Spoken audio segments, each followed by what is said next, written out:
समन्ता चक्रवालेषु अत्रा गच्छन्तु देवता सद्धम्मं मुनिराजस्स सुनन्तु सग्गमुक्कदं ධම්මස්සවන කාලෝ අයං බදන්තා ධම්මස්සවන කාලෝ අයං බදන්තා ධම්මස්සවන කාලෝ අයං බදන්තා නමෝ තස්ස භගවතු අරහතෝ සම්මා සම්බුද්දස්ස නමෝ තස්ස භගවතු අරහතෝ සම්මා සම්බුද්දස්ස නමෝ තස්ස භගවතු අරහතෝ සම්මා සම්බුද්දස්ස. ඒ අපගේ ශාස්ත්‍රු සම්මා සම්බුදුරජාණන් වහන්සේට අප හැම දිනාගේම নমස්කාරය වේවා. සුපින්වත්නි, අදත් ඔබ ඊටාම ශ්‍රද්ධාවෙන් ධර්ම ශ්‍රවණය කරන්නටයි බණ අහන්නටයි බලාපොරොත්තු වන්නේ. අද මේ උතුම් ධර්ම දේශනාවේ සදැහැති දායකත්වය ගෙන කටයුතු කරන්නේ කොළඹ නොම්බර 6න් 2 හැම්බල් ටෙරන්සි පදිංචි දයාන් වික්‍රමරත්න මැතිතුමන් දමයන්ති වික්‍රමරත්න මැතිණිය ප්‍රධාන දූපුතුන් විසින් මේ දේශනාව සඳහා දායකත්වයේ දරනවා. ඒ දයාන් මහත්මයාගේ දමයන්ති මහත්මියගේ තරමුණු සිහි කරලා අපි දේශනාව අවසානයේ පුණ්‍යානුමෝදනා කරන්නට බලාපොරොත්තු වෙනවා. දැන් ධර්ම ශ්‍රවණය කරන්නට කාලය. පින්වත්නි, බුදුරජාණන් වහන්සේ වදාළ පටිච්ච සමුප්පාදයේ ඇසුරෙන් මේ දේශනාව සිද්ධ කරන්න කියලා සිහි කරලා තියෙනවා. ඒ නිසා මෙය වඩා ගැඹුරු සංකල්පයක්. මෙබඳු ගැඹුරු සංකල්පයක් නැවත නැවත අහන එක අපිට හරිම ප්‍රයෝජනයක්. අපිට විශාල උපකාරයක් තියෙනවා මේ වගේ දේශනාවක් නැවත අපි ශ්‍රවණය කරන එක. ඒතකොට නැවත ශ්‍රවණය කරන එක ප්‍රයෝජනයක් කියලා කියන්නේ වෙන මොකුත් නිසා නෙමෙයි.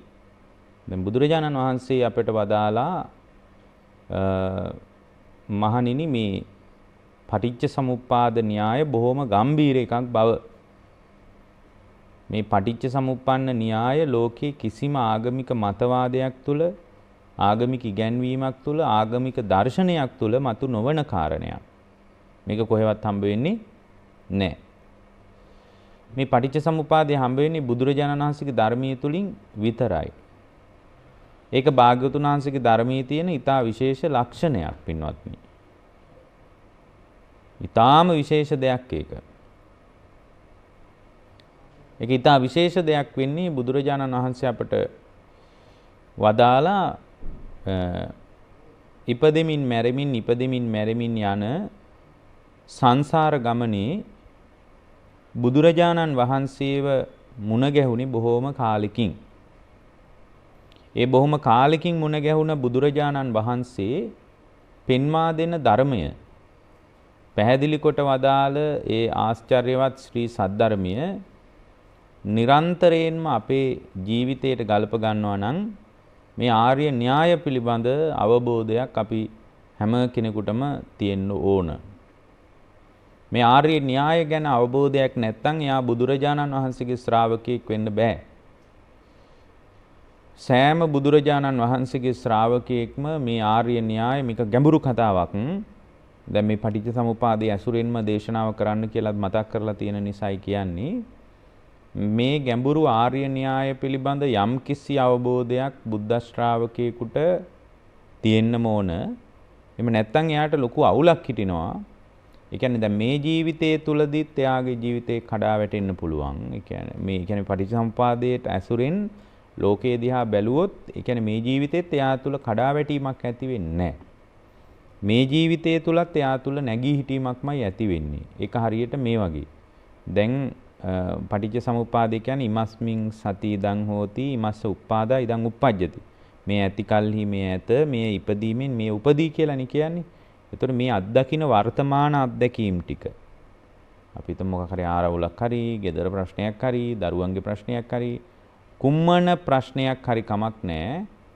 මේ මොහොතේ අත්දකින්න ප්‍රශ්න ටික හේතුඵල සහිතව ගලපන්න පුළුවන් වුණොත් පටිච්ච සමුප්පන්නව දකින්න පුළුවන් වුණොත් ඒ පටිච්ච සමුප්පන්නව දැකීම තුල පින්වත්නි යා හැම වෙලාවකම වර්තමානීය අත්දැකීමට ප්‍රතිචාර දක්වන්නේ නැහැ. හැම වෙලාවකම ඵලයට ප්‍රතිචාර දක්වන්න ගියොත් ඒක ආර්ය න්‍යාය සමග සැසඳෙන්නේ නැහැ. ආර්ය න්‍යාය අපිට කියලා දෙන්නේ හැම වෙලාවකම හේතුවට විකල්ප කරන්න කියලායි. හේතුවට විකල්ප කරනකොට ඵලය નિરાයාසයෙන්ම වෙනස් වෙනවා. හේතුව වෙනස් කරාම ඵලය වෙනස් වෙනවා. මොකද හේතුව නිසාමයි ඵලයක් උද්ගත වෙන්නේ. ඒ නිසා මේ මොහොතේ අත්දකින්න ප්‍රශ්නේ දිහා බලන්න නැතුව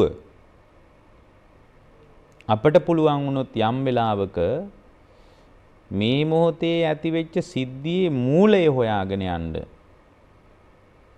ඕකම තමයි මූල පරිඥා සම්මෝහ සම්පජඤ්ඤය කියලා කියන්නේ. මුල හොයාගෙන යනවා. මුල හොයාගෙන ගිහින් මුලට විකල්ප හොයනවා. මුලට විකල්ප යොදනවා. ඒකට කියන්නේ මූල පරිඥා. මූල පරිඥා කියන්නේ මුල හොයාගෙන ගිහින් විකල්පයක් හදා ගන්නවා. එතකොට මුලට විකල්ප හදන එක බුදුදහමේ ක්‍රමය. හේතුවට විකල්ප මුල නිසා ඇතිවෙච්ච ඵලයට විකල්ප හදන එක නෙමෙයි. මොකද ඵලයට ප්‍රතිචාර දැක්වීම තුළ తాවකාලික විකල්පයක් විදියට, తాවකාලික පැලැස්තරයක් විදියට, తాවකාලික යම් සහනයක් ලබා ගන්න පුළුවන්. ඒක හරියට පින්වත්නි දැන් අපි හිතමුකෝ ගහක් අනවශ්‍යයි. ගස් කපන්න කියලා එහෙම නෙමෙයි කියන්නේ. උදාහරණයක් විදිහට අපි ගමුකෝ. ඒ ගහේ පිළල හැදිලා. ඒතට ඒ ගහේ පිළල හැදිච්ච නිසා ඒ පිළල නිසා තවත් බොහෝ ගස් වලටත් ඒ පිළලය විසිරෙන්නත් පුළුවන්. එහෙමනම් එයා පිළ නිකන් අතු ටික කපලා දැම්මට වැඩක් නැහැ. ඇයි? తాවකාලිකව නම් ප්‍රශ්නෙට විසඳුමක් හම්බ වෙයි. తాවකාලික විසඳුම් කරාට වැඩක් නැහැ. එතකොට එයා කරන්න ඕන මොකද්ද? මුල පිටින් ගහ උදුරලා දානවා පිළල හැදිච්ච එක. මොකද ඒක නිසා තවත් බොහෝ ගස් වෙනසෙන්න පුළුවන් නේ. ඒ නිසා තවත් බොහෝ වෘක්ෂලතා වෙනසෙන්න පුළුවන් නිසා පිළලේ පිටින් ගහම අයින් කරලා දානවා. එතකොට ආයි ගහේ දලු ලෑමක් නැහැනේ. ඒ පිළලේම අයින් කරලා මහා වනස්පතීන්ගෙන් පිරිච්ච වනයක් පිරිසුදු කරන්නේ යම්සේද හේතුන් නිරුද්ධ වීමෙන් ඵලය નિરાයාසයෙන් නිරුද්ධ වෙනවා. එතකොට ඒක හැම වෙලාවකම පාවිච්චි කරන්න පුළුවන්. එක ප්‍රශ්නයක් ඇති වෙන වෙලාවටත් පාවිච්චි කරන්න පුළුවන්. gedara මොකක් හරි අර්බුදයක් ඇති වුණා කියලා හිතන්නේ. මොකක් හරි gedara අර්බුදයක් ඇති වෙච්ච වෙලාවක ඒ අර්බුදයටම කට ගහගෙන යන්නේ නැතුව මොකක් හරි ප්‍රශ්නයක් ඇති වෙන වෙලාවට නෑ මේක ඇති වුණේ කොහොමද කියලා අපි බලන්න ඕන. කවුද මේක ඇවිස්සුවේ? කොහොමද මේක වුණේ කියලා අපි හොයලා බලන්න ඕන වගේ තැනකට ගියොත් පින්වත්නි එතන ඵලයට නෙමෙයි ප්‍රතිචාර දක්වන්නේ හේතුවටයි එතන ප්‍රතිචාර දක්වන්නේ. එතකොට හේතුඵල සහිතව ලෝකේ බලන ශ්‍රාවකයෙක් වෙන්න මේ පටිච්ච සමුප්පාද ආර්ය න්‍යාය ගෘහස්ත කාමභෝගී ජීවිතයට පවා විශාල උදව්වක් කරනවා. ආධ්‍යාත්මය ගැන කවර කතාවද? දැන් මේ බුදුරජාණන් වහන්සේ වදාළ පටිච්ච සමුප්පාදය පින්වත්නි සම්පූර්ණයෙන්ම අත්දකින අත්දැකීම් ලෝකයේ තුල ජරා මරණ දුක නිමා කරගන්නයි මේක පැහැදිලි කරන්නේ. ඒතර ජරා මරණ දුක නිමා කරගන්න පැහැදිලි කරපු ආර්ය න්‍යායක් අපි ඉස්සරහා තිබ්බට ලෝකයේ කිසිම ආගමික මතවාදයකට ආගමික දර්ශනයකට මෙබඳු කියවීමක් මෙබඳු විග්‍රහයක් හොයාගන්න ලැබෙන්නේ නැහැ. මෙබඳු කියවීමක් ලෝකයට හම්බ වෙන්නේ නැහැ. බුදුරජාණන් වහන්සේ ඉදිරියට ආනන්ද හාමුදුරුවෝ එක වෙලාවක ඇවිල්ලා කියනවා අනේ ස්වාමීනි මට මේ පටිච්ච සමුප්පාදය හරි ලේසි වගේ තේරෙනවා. හරි පහසුවෙන් මට අවබෝධ වෙනවා කියලා තේරෙනවා. එතකොට බුදුරජාණන් වහන්සේ වදාලා මා හේවං ආනන්ද. ආනන්ද එහෙම කියන්න එපා. මා හේවං ආනන්ද දෙවතාවක් කියලා තිනවා. ආනන්ද එහෙම කියන්න එපා.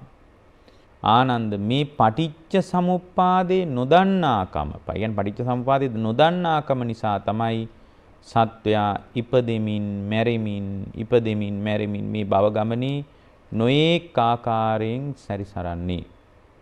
අවිද්‍යාවෙන් වැහිලා, තණ්හාවෙන් බැඳිලා, සම්පූර්ණයෙන්ම පින්වත්නි අවිද්‍යා සහගතව එයාගේ ජීවිතය තුළ අවිද්‍යා සහගත ක්‍රියාවලියක තමයි යා නැවතිලා ඉන්නේ.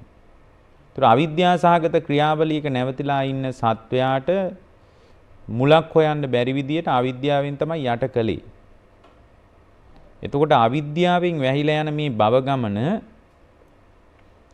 ප්‍රතිවේද කරගන්න අපිට බැරි වුණොත් ඉහළට පහළට. ඒකට අපි කියන්නේ අනුලෝම පටිච්ච සමුප්පාදය සහ පටිලෝම පටිච්ච සමුප්පාදය. අනුලෝම වශයෙන්ුත් බලනවා, පටිලෝම වශයෙන්ුත් බලනවා. එතකොට අනුලෝම වශයෙන් සහ පටිලෝම වශයෙන් පටිච්ච සමුප්පාදයේ බලනකොට එයාට මේ Tamanගේ හිතේ විතර්ක වලට ඉඩක් වෙන් වෙන්නේ නැහැ. Tamanගේ හිත තුල විතර්ක වලට ඉඩ වෙන් වෙන්නේ නැතුව සම්පූර්ණයෙන්ම දුක නිමා කරගන්න යාට අවස්ථාව ලැබෙනවා. එතකොට ඒක බලන්න ඕන සමීපතම කාරණේ හිත. මේ මොහොතේ අත්දැකීමේ ඉඳලා තමයි පිටිපස්සට බලාගෙන යන්නේ. මොකද එතකොට තමයි Tamanගේ ස්වකීය අවබෝධයක් බවට පත් වෙන්නේ. කටපාඩම් කරගෙන දහම් පාසලේ ඉගෙන ගන්න දරුවෙක් වගේ නෙමෙයි. එහෙමත් නැත්නම් මතක තියාගත්ත පමණින්ම වැඩපිළිවෙල කරගන්න කෙනෙක් විදියට නෙමෙයි. සම්පූර්ණයෙන්ම පින්වත්නි මේ ආර්ය න්‍යාය අවබෝධ කර ගන්නවා නම් ඒ ආර්ය න්‍යාය අවබෝධ කරගන්න ශ්‍රාවකයා විසින් තමන්ගේ సంతానගත අවබෝධයක් බවට මේක හරව ගන්න ඕන. හාමුදුරුව කෙනෙක් කිව්වටවත් බුදුරජාණන් වහන්සේ දේශනා කළාටවත් නෙමෙයි. ශ්‍රද්ධාව තියෙන කෙනෙක් ඉතින් ඒක ඉස්සෙල්ලා විශ්වාස කරගන්න ඕනේ. ඒකනේ ශ්‍රද්ධාව වැදගත් කිව්වේ ඉස්සෙල්ලාම. මොකක්වත් දන්නේ නැතිකොට මේ බුදුරජාණන් වහන්සේගේ අවබෝධය අදාහ ගන්න එපායි. අවබෝධය අදාහගත්ත කෙනෙකුට තමයි එතනින් එහාට යන පරයාය ගැන හැඟීමක් හරි ගන්න පුළුවන්, අදහසක් හරි ගන්න පුළුවන් එයාටනේ. ඒතර ඉස්සෙල්ලාම අවබෝධය අදාහ ගන්නවා. ඒතර අවබෝධය අදාහගත්තට මදි. අවබෝධය අදාහගෙන පින්වත්නි එතනින් පස්සේ පුද්ගලයා විසින් ඒ අවබෝධය අදාහගෙන අවබෝධය අදාහගත් ශ්‍රාවකයා විසින් තවදුරටත් ඒක సంతానගත අවබෝධයක් බවට ඒක ස්ථාවර කරගන්න, පුහුණු කරගන්න වැඩපිළිවෙලක් අපිට තියෙන්න ඕන. එතකොට මේ වැඩපිළිවෙල අපි තුල නැත්තම්, ඒක අපිට කරගන්න උවමනාවකුත් නැත්තම් කොච්චර දන් දුන්නත්, කොච්චර සිල් රැක්කත්, කොච්චර බණ ඇහුවත් ධර්මයේ ප්‍රායෝගික ප්‍රතිඵලයක් අත්දකින්න බෑ. ඒ කියන්නේ ධර්මයේ තුල ප්‍රායෝගික ප්‍රතිඵලයක් අත්දකින ශ්‍රාවකයා විසින් නිරන්තරයෙන්ම මේ ආර්ය න්‍යාය පිළිබඳ නුවණක්, අවබෝධයක්, වැටහීමක් හදා ගන්න ඕනේ. ඒක තමන්ගේ අවබෝධයක් බවට හරව ගන්නවා නම් පටන් ගන්න තියෙන්නේ තමන්ගේම අරුබුදේ ලියා ගන්න අදහසින්. දැන් ඔබේ අරුබුදේ මොකද්ද? අපි දැන් ඒක බලමුකෝ. ඔබට මොනවා හරි අරුබුදයක් තියනවාද? මොකක්ද ඔබට තියෙන අරුබුදේ? මේ වෙලාවේ ඔබ තුල පවතින අරුබුදේ මොකද්ද? උඩින් බලන කෙනෙකුට නම් හිතෙන්න පුළුවන් මේ කොවිඩ් වෛරසය, රැකියාව කරගන්න බැරිකම, කලින් කරපු ව්‍යාපාර වලින් වගේ දැන් ලාභ ලැබෙන්නේ නැතිකම, රැකියා අරුබුද, ආර්ථික අරුබුද. ඒතර මේ වගේ සාමාන්‍යයෙන් උඩින් බලන කෙනෙකුට එයාගේ කතාව ඇහුවොත් එයාට ගොඩාක් ප්‍රශ්න තියෙන්න පුළුවන්. නමුත් පින්වත්නි බුදුරජාණන් වහන්සේ වදාළේ පින්වත් මහණෙනි මේ ඔක්කොම ස්වල්ප ප්‍රශ්න විදියටයි. මේවා මෙහිදී කතා බහ කරලා විසඳ ගන්න පුළුවන් මට්ටමේ ප්‍රශ්න. මෙහිදී කතා බහ කරලා විසඳුමක් හොයාගන්න පුළුවන්. හැබැයි මේ කතා බහ කරලා විසඳ ගන්න බැරි ප්‍රශ්න ටිකක් මෙහි තියෙනවා. මොකක්ද ඒ තමයි ජරාව සහ මරණය. ඒක කතා බහ කරලා විසඳ ගන්න බෑ ඒකට. ඒකට විකල්පයක් නැහැ. කතා බහ කරලා මේ ප්‍රශ්නේ විසඳ ගන්න බෑ. ජරාව බෙදා ගන්න බෑ. මරණය බෙදා ගන්න බෑ. ජරා මරණ දුක තවත් කෙනෙක් එක්ක හවුලේ විඳවන්න බෑ. එතකොට තවත් කෙනෙකුට පිට ඉඳලා මේ කෑම බීම දීලා ජරා මරණ දුක සම්පූර්ණයෙන් අඩු කරන්න බෑ. తాවකාලික සහනයකට ඊටාම ස්වල්ප උපකාර කරන්න පුළුවන්. නමුත් මේකේ ආවේනික දුක මේක තමයි. මොකද්ද? ජරා මරණ දුක. ඒතර ජරාව කියන්නේ වයසට යන එක, ලෙඩ වෙන එක. මේවා තමයි ජරාව කියලා කියන්නේ.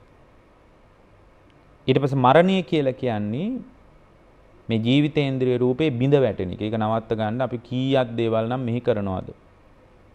ඇත්තට මේක නවත්ත ගන්න පින්වත්නි අපි මොනවද කරන්නේ නැත්තේ? අපි ගොඩාක් දේවල් ඒක නවත්ත ගන්න කරනවා. සෑහෙන දේවල් අපි කරනවා. ඒ හැම දෙයක්ම කරන්නේ ඇයි පින්වත්නි? ඒ හැම දෙයක්ම කරන්නේ මේ ජරා මරණ දුක නවත්ත ගන්නයි. මේ මරණේ නවත්ත ගන්න මිනිස්සු කීයක් ඒවා කරනවද කියලා හිතලා බලන්න. දැන් බලන්න ඔබ ඔය ජීවිතේන්ද්‍රිය රූපේ බිඳ වැටෙන එක නවත්ත ගන්න නිමීද මේ කරන ඔක්කොම වැඩ ටික කරන්නේ. මේ ඔක්කොම කරන්නේ ඒකටයි. ඔබ කැමති නෑ මේ ජීවිතේන්ද්‍රිය රූපේ බිඳ වැටෙනවට. ඔබට උවමනයි මේ රූපේ රැක ගන්න. ඒ නිසා ඔබ මේකට කවනවා, අන්දනවා, පොවනවා, බෙහෙත් දෙනවා, නිදි කරවනවා, ඇඳුම් අන්දනවා. ඊට පස්සේ එයාගේ ජීවිතය තුළ තවත් එකී මෙකී නොකී ගොඩාක් දේවල් කරනවානේ මේ කය වෙනුවෙන්. නාවනවා. මේ වගේ ගොඩාක් දේවල් කරනවා මේ කය වෙනුවෙන්. මේ ඔක්කොම කරන්නේ මොකටද? මේ ඔක්කොම කරන්නේ කය නඩත්තු කරගන්නයි. කය ප්‍රවේශම් කරගන්නයි මේ ඔක්කොම කරන්නේ. ඒ කියන්නේ මේ ජරා මරණ දුක තමාව අභිභවා යන්න නොදී තියාගන්නයි මේක කරන්නේ. හැබැයි මේක කරලා මේ ධාරිතාවේ උපරිමට ගිහින් මේ මොනවා කරත් මේක අහන්න නැති දවසක් එනවා. එදාට මේ ජීවිතේන්ද්‍රිය රූපය බිඳ වැටෙනවා. එතකොට මේක තමයි අපි ඉස්සරහා තියෙන ප්‍රශ්නේ. ඕන්න දැන් ඔබට දැනෙන ප්‍රශ්නයක් තියෙනවා ඔබ ළඟ. ඔබට සංවේදී වන ප්‍රශ්නයක් තියෙනවා. ඔබට කිට්ටුවෙන්ම දැනෙන ප්‍රශ්නය තමයි ජරා මරණ දුක. එතකොට ජරා මරණ දුකට විකල්පයක් විදිහට බත් කැවුවට මදි. ඒක මෙහි ඵලයටනේ ප්‍රතිචාරය. ඊට පස්සේ මේක අම්දලා තිබ්බට බෙහෙත් තරන් දුන්නට ඊට පස්සේ දැන් මේ කාලේ ඔය කොවිඩ් වගේ වසංගත වලින් මාස්ක් එකක් දාගෙන හිටියට ඒ වගේ ඊටාම මෙහිදී පුංචි ප්‍රශ්න වලට විකල්පය හම්බ වෙනවා. නමුත් නැවත ලෝකයේ එකම දේ කියවෙමින් පවතිනවා. සංසාරේ චක්‍රයක් කිව්වේ ඒකයි. මේ ලෝකයේ එකම දේ නැවත සිදුවෙමින් පවතිනවා. නැවත එකම දේ සිදුවෙමින් පවතිනවා නම් එකම දේ නම් මේ සිද්ධ වෙමින් පවතින්නේ පින්වත්නි. එකම දේ නැවත සිද්ධ වෙන ලෝකයක නම් අපි නැවතිලා ඉන්නේ. මේ නැවතිලා ඉන්න ලෝකේ ප්‍රශංසා කරන්න වර්ණනා කරන්න දෙයක් නැහැ. එකම දේ තමයි නැවත රිපීට් වෙන්නේ. එතකොට ඒ සම්පූර්ණයෙන්ම එකම දේ නැවත සිද්ධ වෙනවා නම් මේ ජරා මරණ දුකට මෙහෙදී පැලැස්තර ගහලා හරියන්නේ නැහැ. මේක ආයෙ සිද්ධ වෙනවා. පුනක් නැවත සිද්ධ වෙනවා. හරියට ගොවියෙක් වපුරනවා වගේ පුනක් චේව වපන්ති බීජං වපුරන මිනිසු මේ කන්නේත් වපුරනවා, ඊළඟ කන්නේත් වපුරනවා, මැරෙනකන් වපුරනවා. එතකොට වපුරන මිනිහෙක් වගේ හැමදාමත් අපි කරන්නේ එකම දේ තමයි මේ ලෝකේ නැවත සිද්ධ වෙන්නේ. ඉපදෙනවා, වැඩි වියටපත් වෙනවා, ඊට පස්සේ තරුණ විය එළබෙනවා, වයසට යනවා, මැරෙනවා, ආයි ඉපදෙනවා. මේ විදියට තියෙනවා ලෝකේ මේකේ ජරා මරණ දුක ආවේනික තත්වයක්. මේ ජරා මරණ වලින් පිරිච්ච ලෝකේ බරපතල අර්බුදයට පැලැස්තර ගහන එක නතර කරන්න බුදු කෙනෙක් තමයි අපිට ගන්නන්නේ. ජරා මරණ දුක ඇති වෙන්නේ කුමක් නිසාද කියලා යා බලන්න ඕන පිටිපස්සට. මොකක් නිසාද ජරා මරණ දුක ඇති වෙන්නේ? කෙනෙක් හිතන්න පුළුවන් සෙනසුරු නිසා. ග්‍රහයෙක්ගේ නීච වීමක් නිසා. අමනුස්සයෙක්ගේ බලපෑමක් නිසා. කේන්දරයේ අවුලක් නිසා මේ වගේ ගොඩාක් අවුල් හොයන්න පුළුවන් මෙහි. මේ වගේ ගොඩාක් අවුල් මේ ලෝකේ හොයද්දී අවුල් වියවුල් ගොඩක් හොයන. දැන් මේ කාලේනොත් අපිට පේනවා දැන් පහුගිය කාලේ අර මේ ලෝකයේ මුමනාවක් තියෙනවා. දැන් තරුණ පුංචි ළමයින්ට වෙන හිරිහැර ගැන කතා කරනවා. ඊට පස්සේ පහුගිය කාලේ අර තරුණ පුංචි දරුවෙක් එක්තරා නිවසකදී ගිනි තියාගෙන මිය ගිය සිද්ධිය තවමත් උණුසුමේ පවතිනවා. ඒතර මේ ඔක්කොම ඇස්සේ තියෙන ජරා මරණ දුක. නමුත් මිනිස්සු මෙහි සාධාරණයක් ඉල්ලනවා. ඒක ඉල්ලන්න ඕන. නමුත් අවබෝධයේ පැත්තට යනකොට එයා දැනගන්න ඕන ඔක්කොම දුක දැන් අර පහු කාලේ අපිට මතකයි දැන් මේ දවස්වල කතා බහට ලක් වෙනවනේ අර ළමයි ගෙදරක වැඩට ගිහින් ඉවර වෙලා ඒ මේ දවස්වල මේ හරියට මේ ටීවී එක දැම්මොත් ඇහෙන කතාවක් නේ. ඒකට ඒක කියන්නේ ළමයාට වෙච්ච අසාධාරණ වෙනුවෙන් පෙනී ඉන්න සාධාරණ ඉල්ලපු විවිධ කණ්ඩායම් ගොඩක් එකතු වෙලා දැන් ඉන්නවා. ඒ අය සාධාරණයක් ඉල්ලනවා. සාධාරණ ඉල්ලලා ඒ අය උද්ඝෝෂණත් කරනවා. එතකොට ඒගොල්ලෝ මෙහෙදී සාධාරණ ඉල්ලුවාට මේක සාධාරණීකරණය කරගන්න බෑ. මෙහෙදී ඉල්ලන්න ඕන සාධාරණී. නමුත් මෙහෙදී සාධාරණී කරගන්න බෑ. හේතුව තමයි පින්වත්නි මේක උපන් නිසා ඇති වෙච්ච ප්‍රශ්නයක්. අන්න බලන්න බුදු කෙනෙක්ගේ ආර්ය න්‍යායෙන් බලනකොට. වැඩට ගිය නිසා නෙමෙයි ළමයාට දුක. උපන් නිසානේ. වැඩට ගිය නිසා තමයි ඒක තමයි ඵලය. නමුත් මේ ඔක්කොම දුක මොකක් නිසාද? උපන් නිසානේ. ඒකට කියන්නේ ජාතිපච්චයා ජරා මරණං ශෝක පරිදේව දුක්ඛ දෝමනස් උපායාසා සම්භවಂತಿ. මේ සියල්ලම දුක සම්භවය වෙන්නේ මොකක් නිසාද? ජාතිය නිසා. ජාතිය නිසා. එතකොට ජාතියේ විවිධත්වයක් තියෙනවා. ජාතියේ තියෙනවා විවිධත්වයක්. මොකද්ද ජාතියේ විවිධත්වය? ජාතියේ විවිධත්වය තමයි මේ ඉපදීම වනාහි එකම ස්වභාවයක පවතින ආවේනික තත්වයක් නොවේ. කොටසක් ගැබක, කොටසක් මව් කුසක, මේ ගැබක, කොටසක් බිත්තර ASCII, කොටසක් ඒ අයගේ ජීවිතේ ලියවෙනවා ඕපපාතිකව දෙවිවරු, නිරේ වගේ, නිරසත්තු වගේ ඕපපාතික. ඔය අතර කුණු ගොඩු වල ASCII හිමත් උපදින්න පුළුවන්. ඒ කියන්නේ ඔබේ ජීවිතයත් කුණු රොඩු ගොඩක් ASCII ඉපදෙන්න බැරි කමක් නැහැ. ජාතිය සම්භව වෙන්න පුළුවන් එහෙ. ඒතර මේ විදියට පුද්ගලයා මුහුණ දෙන බරපතලම අර්බුදය තමයි ජාතිපච්චයා ජරා මරණං ශෝක පරිදේව දුක්ඛ දෝමනස් උපායාසා. ජාතිය නිසයි මේ සියලු දුක සම්භව වෙන්නේ. එහෙමනම් අවුල මොකද්ද? ඉපදීම. ඉපදීම නැති කරගත්තා නම්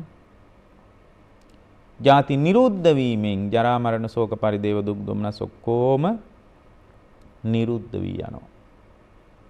දැන් බලන්න ලියා ගන්න විදියත් බලනවා, පැටලිච්ච විදියත් බලනවා. දැන් අපි පැටලිලා ඉන්නේ. දැන් අපි ලියා ගන්න ඕන ඉක්මනට. මේ ප්‍රශ්නේ ලියා ගන්න නැතුව අපිට විකල්පයක් නැහැ. ඉක්මනින් ලියන්න ඕන මේ ප්‍රශ්නේ. එතකොට ජාතිය කියන එක ඊට පස්සේ බලනවා ජාතිය නැති කරගන්න නම් ජාතිය මොකක් නිසාද ඇති වෙන්නේ? ජාතිය ඇති වෙන්නේ පින්වත්නි භවය නිසා. මොකක් නිසාද? භවය නිසා. ඒකට පටිච්ච සමුප්පාදේ කොහොමද කියන්නේ? පටිච්ච සමුප්පාදේ කියන්නේ භවපච්චයා ජාති කියලා. විපාක පිණිස කර්ම හැදෙනවා. එතන භවය කියන එක බොහෝම ගැඹුරු එකක්. භවය කියන්නේ එක පැත්තකින් දැකපු දේ, අහපු දේ, දැනුණු දේ, හිතුණු දේ ඇති බවට මනසේ හිටින ගතිය. ඊට පස්සේ ඒ හිටපු බව එක්කම යා ලෝකෙට ගිහින් නැවත කයෙන් වචනින් මනසින් කර්ම රැස් කර ගන්නවා. මේ දකින්න දේවල් තියෙනවනේ, දකින්න දේ ඇති බවට මනසේ රැඳෙනවා. අන්න ඒකට තමයි භවය කියන්නේ. එතකොට ඒක තමයි භවය කියන්නේ. චේතනහම් භික්කවේ කම්මං වදාමි කිව්වෙත් ඔතනම එක පරියායක් තමයි. එතකොට විපාක පිණිස කර්ම හැදෙන්නේ දැකපු දේ මත ප්‍රපංචකරණය තුලයි. අහපු දේ මත ප්‍රපංචකරණය තුලයි. දැනුණු දේ මත ප්‍රපංචකරණය නිසායි. සිතුණු දේ මත ප්‍රපංචකරණය නිසායි. එතකොට මේ දැකපු, අහපු, දැනුණු, හිතුණු දේවල් Tamanගේ මනස තුල හැප්පෙන ගතියක් අපේ ජීවිතේ තියෙනවා. ඒ හැප්පෙන ගතිය නිසා තමයි පින්වත්නි ඒකට අනුරූපීව ඒ නිසා එයාගේ ජාතිය පහළ වෙනවා. ජාතිපච්චය ජරා මරණං ශෝක පරිදේව දුක්ඛ දෝමනස් උපායාසා ජාතිය සම්භවය වීම මුල් කරගෙන ජරාව මරණය ශෝකය පරිදේවයේ වැළපීම හැඬීම දුක් දුම්නස් කායික මානසික නානාවිධ ආකාරයෙන් දුකක් හට ගන්නවා. ඒතකොට එහෙමනම් මේ අපි කතා කරන සංකල්පය බොහොම ගැඹුරට යන එකක්. මේ ආර්ය න්‍යාය දැනගත්තට පස්සේ ඒ ආර්ය න්‍යාය දැනගත් සත්වයා තුළ නිවීමක් හැදෙනවා. මේක මේ ආකාරයෙන් තමයි මුලින් දැනගන්න ඕන. පස්සේ හැම දැකීම් මාත්‍රයකම ඇති වෙන පටිච්ච සමුප්පාද න්‍යායක් තියෙනවා. ඒකට කලින් මේක දැනගන්න ඕන. ක්ෂණයක් ගානේ ඇති වෙන පටිච්ච සමුප්පන්න ක්‍රියාවලිය දකින්න බෑ. මේ පළල් ජීවිත තුනක් අපේ වචන වලින් කිව්වොත් ආත්ම තුනක් ආත්ම කියලා එකක් නැහැ. අපිට තේරෙන විදිහට කිව්වොත් ආත්ම තුනක් අතර අන්තර් සම්බන්ධයේ පවතින විදිහයි මේ පටිච්ච සමුප්පාදය අද අපි පැහැදිලි කරන්නේ. එහෙම නැතුව ක්ෂණයක් ගානේ ඇති වෙන පටිච්ච සමුප්පන්න ක්‍රියාවලිය නෙමෙයි.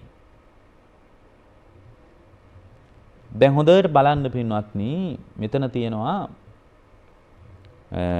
ජරා මරණ දුක. ඒකට ජාතිය හේතු වුණා. ජාතියට හේතු උනේ භවය. විපාක පිණිස කර්ම සකස් වීම. තවත් භවයට අපි අර්ථයක් දුන්නා ඇහපු දේ, දැකපු දේ, දැනුණු දේ, හිතුණු දේ තියෙනවා කියලා. තියෙනවා කියලා මනසේ හැප්පෙනවා. ඒ තියෙන නිසා නැවත නැවත ලෝකෙට බැහැලා හොයන්න පටන් ගන්නවා. හොයනකොට කයෙන් යා කර්ම රැස් කරනවා, වචනින් කර්ම රැස් කරනවා, මනසින් කර්ම රැස් කරනවා. ඒ රැස් කරගන්න දේට අනුව කාම භව, රූප භව, අරූප භව කියන්නේත් ඒකයි. ඊට පස්සේ කාම ලෝකයට අදාළ කර්ම රැස් වෙන එකට කියනවා කාම භවය කියලා. රූප ලෝකයට අදාළ විදිහට කර්ම රැස් වෙන එකට කියනවා රූප භවය කියලා. අරූප ලෝකයට අදාළව කර්ම රැස් වෙන එකට කියනවා අරූප භවය කියලා. අරූප භවය කියලා කියනවා. එතකොට අපිට තේරෙනවා මේ කාම භව, රූප භව, අරූප භව කියන භවය මුල් කරගෙන තමයි ජාතිය සම්භවය වෙන්නේ. ජාතිය සම්භවය වුණොත් ජරා මරණ දුක පවතිනවා. ඔන්න ඔහොම දිගට දෙපැත්තට බලන්න ඕන. දෙපැත්තට බලාගෙන යනකොට මේක හරි වේගයෙන් සිද්ධ කරනකොට එතන තවත් විතර්ක වලට රින්ගන්න ඉඩක් නැති වෙනවා. අන්න එතකොටයි අවබෝධය කරා ගොඩ වෙන්නේ. එතකොටයි අවබෝධය කරා ඒ පුද්ගලයා පියමන් කරන්නේ. දැන් බුදුරජාණන් වහන්සේ අපට වදාලා පින්වත් මහණෙනි එතනින් පස්සේ බලන්න කියනවා මේ භවය කියන එක මොකක් නිසාද ඇති වෙන්නේ? භවය කියන එක නිකාම්ම පහළ වෙච්ච එකක්ද? නෑ. භවය කියන එක ඇති වුණේ උපාදානය නිසා. මොකද්ද උපාදානය කියන්නේ? උපාදානය කියන්නේ හිත බැඳෙනවා. ඒතර බැඳිච්ච තැන නිදහස් නැහැ. උපයෝ අවිමුක්තෝ අනුපයෝ විමුක්තෝ කියලා කියන්නේ. බැඳුනොත් නිදහස් නැහැ, අනුපයෝ විමුක්තෝ නොබැඳුනොත් විමුක්තයි, නිදහස්. අපි පින්වත්නි හැම වෙලාවකම බැඳෙනවා ලෝකයට. මොනවටද ලෝකේ බැඳෙන්නේ? ලෝකේ රූප වලට බැඳෙනවා. ශබ්ද වලට බැඳෙනවා. ගඳ සුවඳට බැඳෙනවා, රසයට බැඳෙනවා, පහසට බැඳෙනවා, අරමුණු වලට බැඳෙනවා. ඔච්චරයි ලෝකේ බැඳෙන්න කියලා ඉතුරු වෙලා තියෙන්නේ. ඒතර පොදුවේ ගත්තොත් ওই රූප, ශබ්ද, ගන්ධ, රස, පොට්ටබ්බ ධම්ම කියන දේවල් වලට තමයි අපි බැඳෙන්නේ. විසුරුවල ගත්තොත් එහෙම මේ උපාදාන කාරණා හතරක් තියෙනවා. මොනවද? කාමෝපාදාන, දිට්ඨි උපාදාන, සීලබ්බත උපාදාන, අත්තවාද උපාදාන කියලා. ඔන්න ඔච්චරයි බැඳෙන්නේ. එක්ක කාමයන්ට බැඳෙනවා. ඇහෙන් දකින රූප වලට, කනින් අහන ශබ්ද වලට, නාසයෙන් දැනෙන ගඳ සුවඳට, දිවට දැනෙන රසයට, කායට දැනෙන පහසට. මේ විදියට පින්වත්නි මනසට දැනෙන අරමුණු වලට මේ විදියට අපේ හිත නිතරම පින්වත්නි බැඳෙනවා. එතකොට නිතරම අපේ හිත බාහිර ලෝකයට බැඳෙනකොට ඒ බැඳීම මුල් කරගෙන පින්වත්නි ඒ කාම ලෝකයට බැඳී යාම, කාමයන්ට බැඳී යාම, ඊට පස්සේ යා දිට්ඨියටත් බැඳෙනවා, දෘෂ්ටිගත වෙනවා. එක දෘෂ්ටි වලට අහු වෙලා යනවා. ඒ කියන්නේ සක්කාය දිට්ඨිය පදනම් කරගෙන ලෝකය දකිනවා.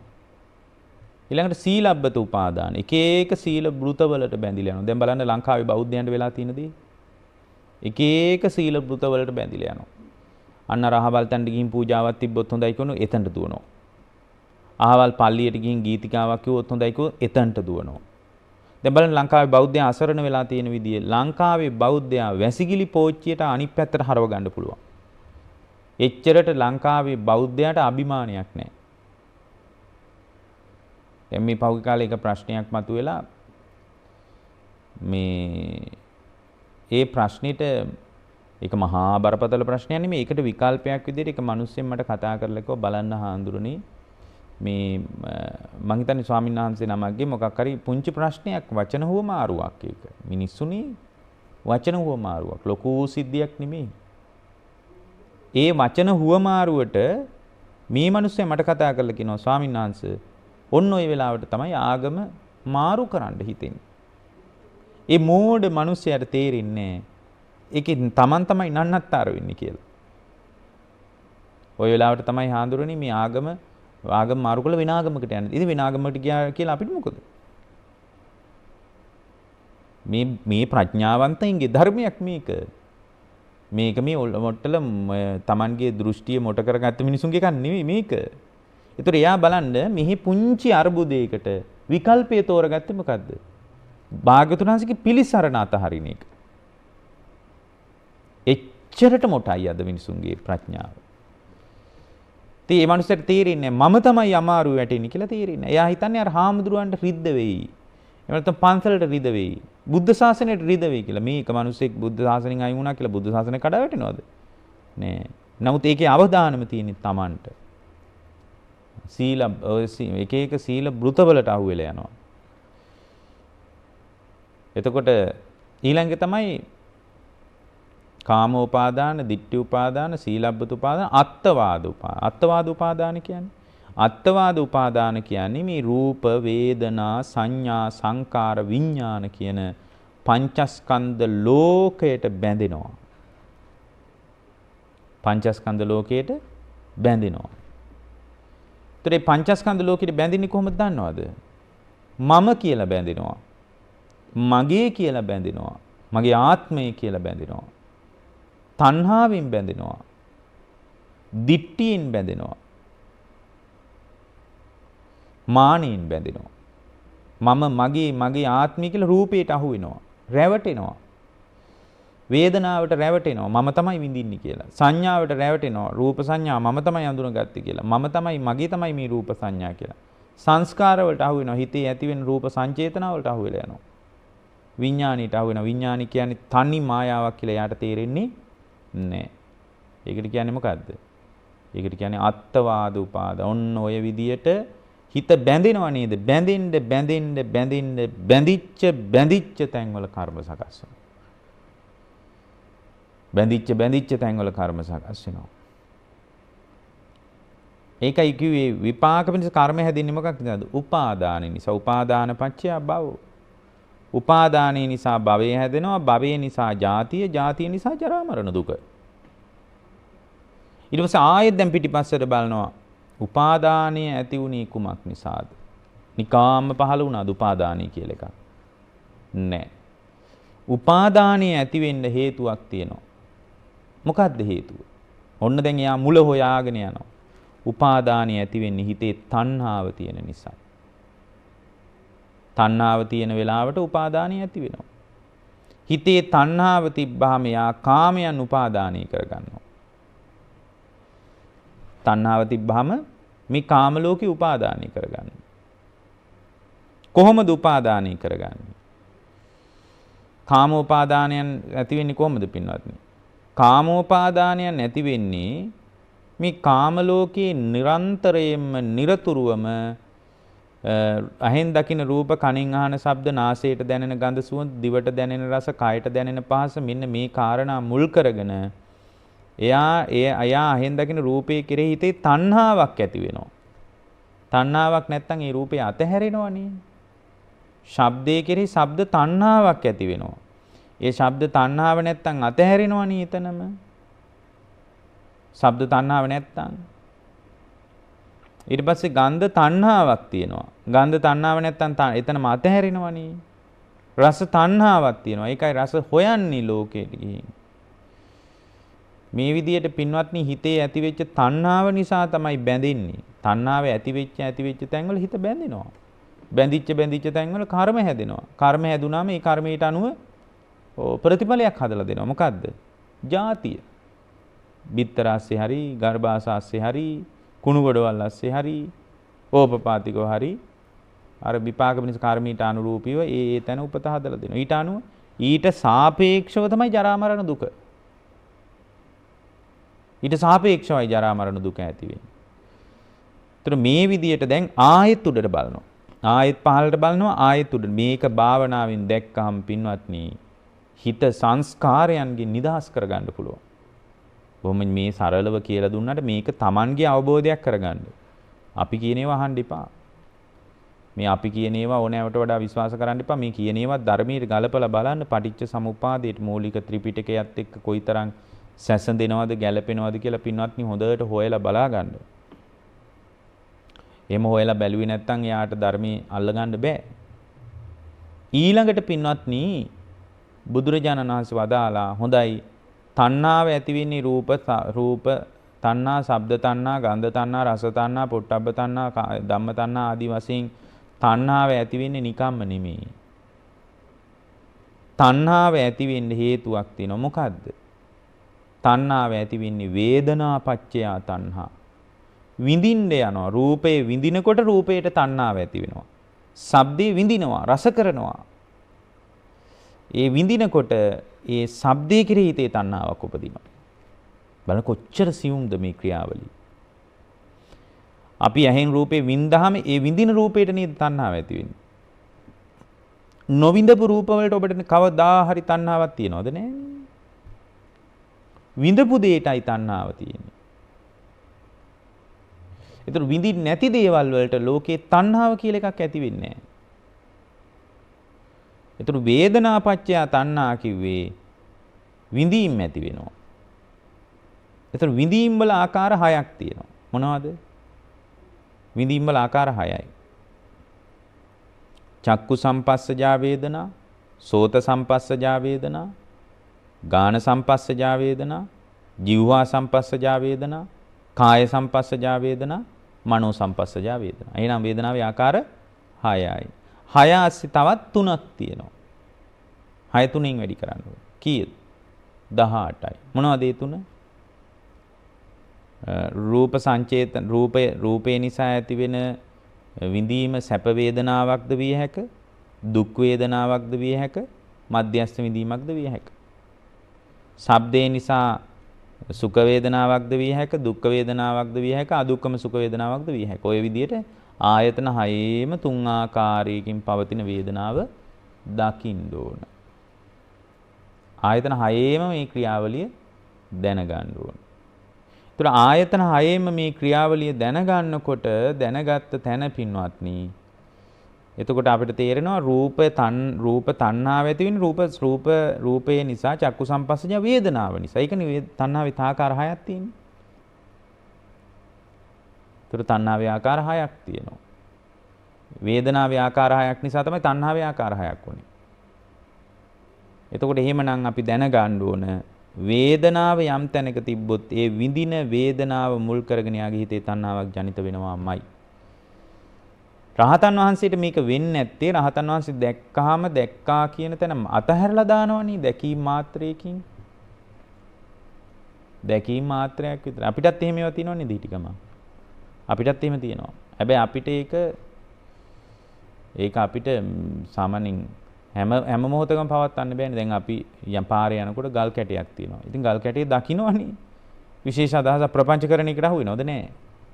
නිකන් දැකීම් මාත්‍රයක් විතරයි. එහෙනම් සාමාන්‍ය පෘථග්ජනයේ හිතේ තුල උනත් මේ දැකීම් මාත්‍රයකින් අතහැරෙන දේවල් නැද්ද? තියෙනවා. මේ වල් පැල තියෙනවා පාරේ. පාරේ ඇවිදගෙන යනකොට අපිට විශේෂ අදහසක් එන්නේ නැහැ. දැක්ක තැන අතහැරෙනවා. නමුත් අපිට හැමතැනම දැක්ක තැන අතහැරෙන්නේ නැහැනේ. අපිට සුඛ ආස්වාදයේ ගෙනත් දෙන දේවල් ඔළුවේ හිටිනවා. දුක්ඛ ආස්වාදයේ ගෙනත් දෙන දේවලුත් ඔළුවේ හිටිනවා. තුන රහතන් වහන්සේගේ ස්වභාවය තමයි කුමක් දැක්කත් කුමක් දැනුණත් කුමක් ඇහුණත් කුමක් හිතුණත් හිතිච්ච තැනම අතහැරෙනවා. දැක්ක තැනම අතහැරෙනවා. දැනුණු තැනම අතහැරෙනවා. හිතුණු තැනම අතහැරෙනවා. ඊළඟට පින්වත්නි ඒ පුද්ගලයාගේ ජීවිතය තුළ සම්පූර්ණයෙන්ම විඳීමක් ජනිත වුණේ කොහොමද කියලා එතනින් පස්සට බලන්න ඕනේ. එයා පිටිපස්සට බලන්න එපා. විඳීමක් ජනිත වුණේ ඇයි? විඳීමක් ජනිත වුණේ නිකම්ම නෙමෙයි. වේදනාව ඇති වුණේ ස්පර්ශය නිසා. ස්පර්ශයෙන් තමයි වේදනාව ඇති වෙන්නේ. ඒකට කොහොමද පාලියෙන් කියන්නේ? පස්සපච්චය වේදනා කියලා. ස්පර්ශය. ස්පර්ශය කියන්නේ කරුණු තුනක එකතු වෙනවා. මේවා ගැන අපි මීට කලින් කියලා තියෙනවා. නමුත් මේ පටිච්චසමුපාදින් දේශනාව කරන්න ගියපු නිසා මේ පටිච්චසමුපාද තියරි එක අපි පැහැදිලි කරන්න හිතුවේ. එතකොට මෙහෙම හිතන්න පින්වත්නි. ස්පර්ශය ඇහැයි රූපයයි ඇහි විඥානයයි කියන තුන එකතු වෙනවා. එකතු වීම ස්පර්ශය. ස්පර්ශය නිරුද්ධ වීමෙන් වේදනාව නිරුද්ධයි.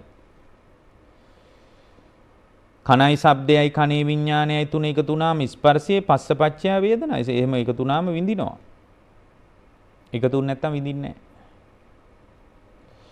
ඊට පස්සේ කන නාසයයි ගඳ සුවඳයි ගාන විඥානයයි තුන එකතු වෙනවා. එකතු වුණාම විඳිනවා. නිරුද්ධ වුණාම විඳින්නේ නැහැ. දිවයි රසයයි ජීවහා විඥානයයි තුන එකතු වෙනවා. එකතු වුණාම විඳිනවා. මේ තුන වෙන් වුණාම විඳින්නේ නැහැ. එහෙනම් සංයෝගයේ ස්පර්ශය නිසාමයි විඳින්නේ. නැත්තම් දන්නෙත් නැහැ. රූපයක් දැක්ක රූපයක් පේන්නේ නැත්තම් කොහොමද රූපයක් විඳින්නේ? පේන මට්ටමේ ස්පර්ශය නිසානේ. මේ පේන මට්ටමේ ඉන්නේ ස්පර්ශේ පදනම් කරගෙන. පේන මට්ටමේ ඉන්නේ ස්පර්ශේ පදනම් කරගෙන නම් ස්පර්ශේ නිරුද්ධ වෙනකොට වේදනාව නිරුද්ධයි.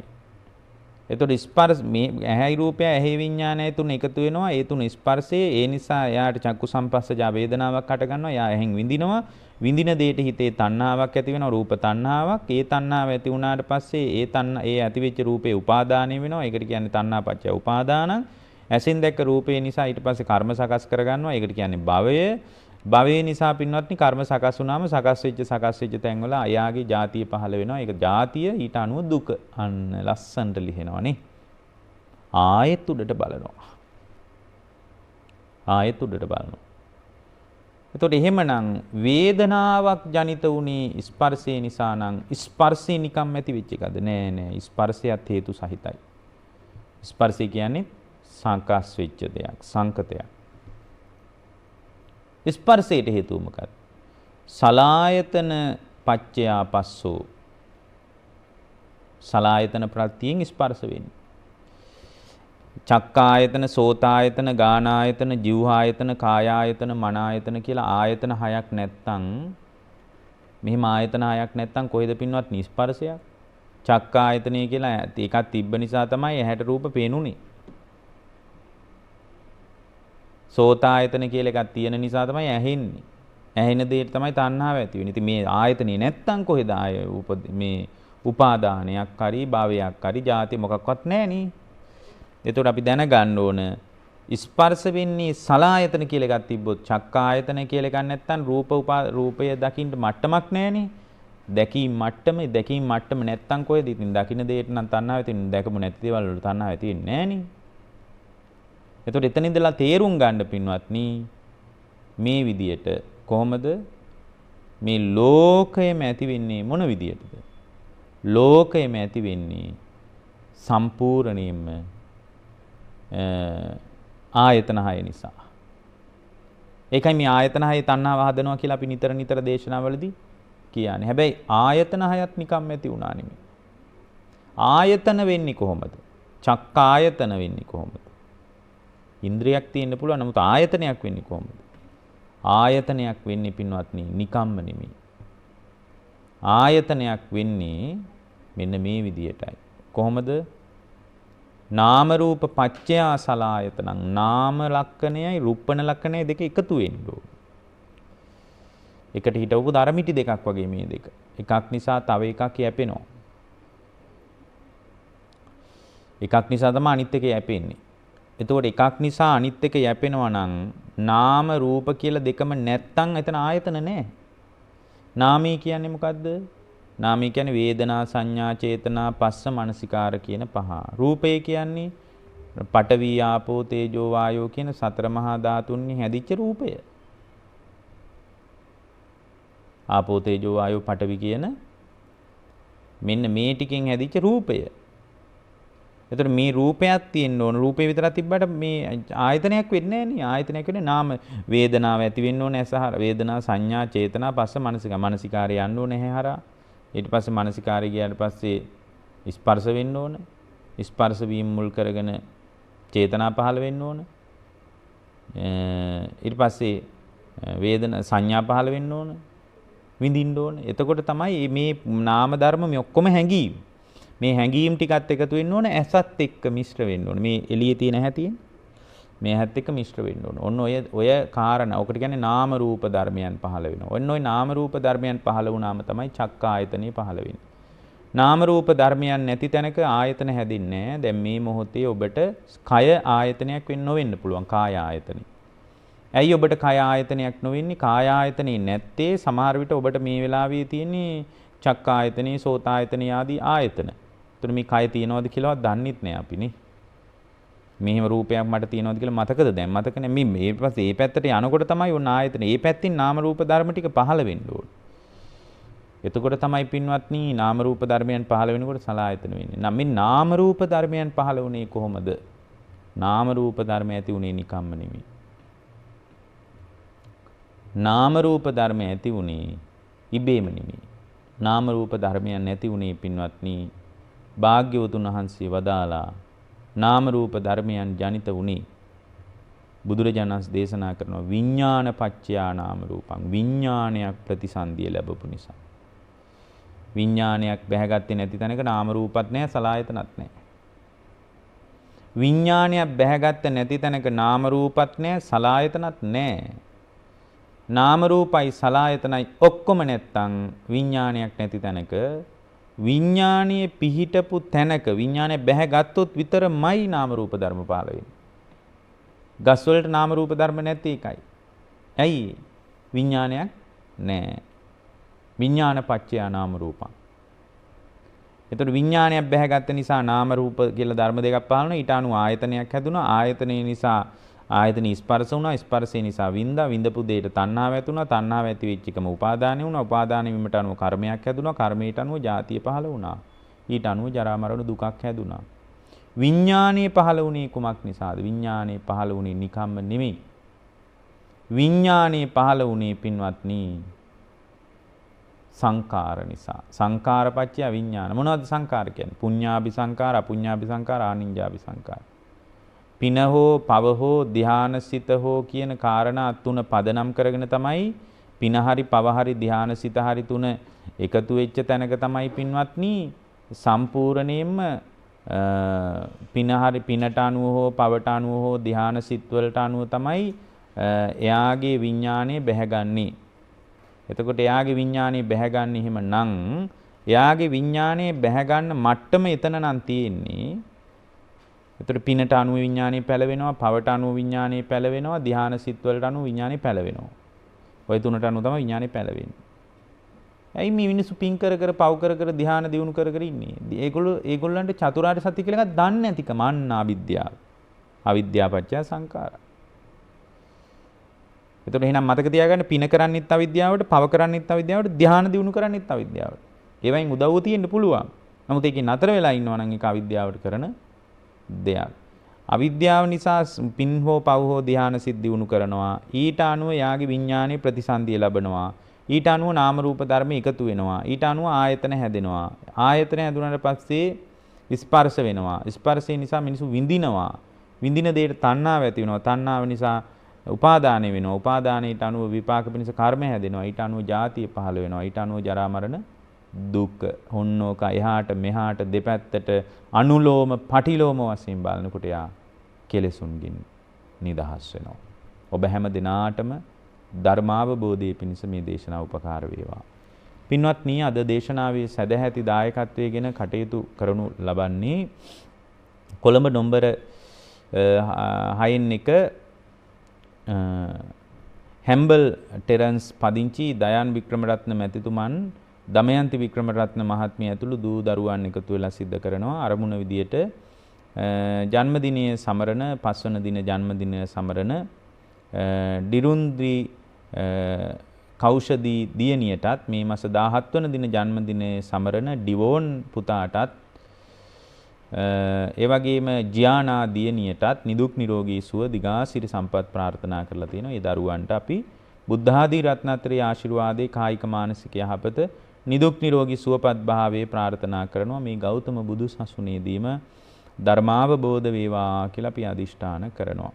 දේශකයන් වහන්සේටත් ගලිගමු ඥානදීප ස්වාමීන් වහන්සේ ඇතුළු මහා සංඝරත්නයටත් ධර්ම ශ්‍රවණය කරපු ලක්වාසී ලෝවාසී සියලු දෙනාටමත් මේ උතුම් කුසල් හේතු වේවා කියන අදිෂ්ඨානය ඇති කරගෙන තියෙනවා.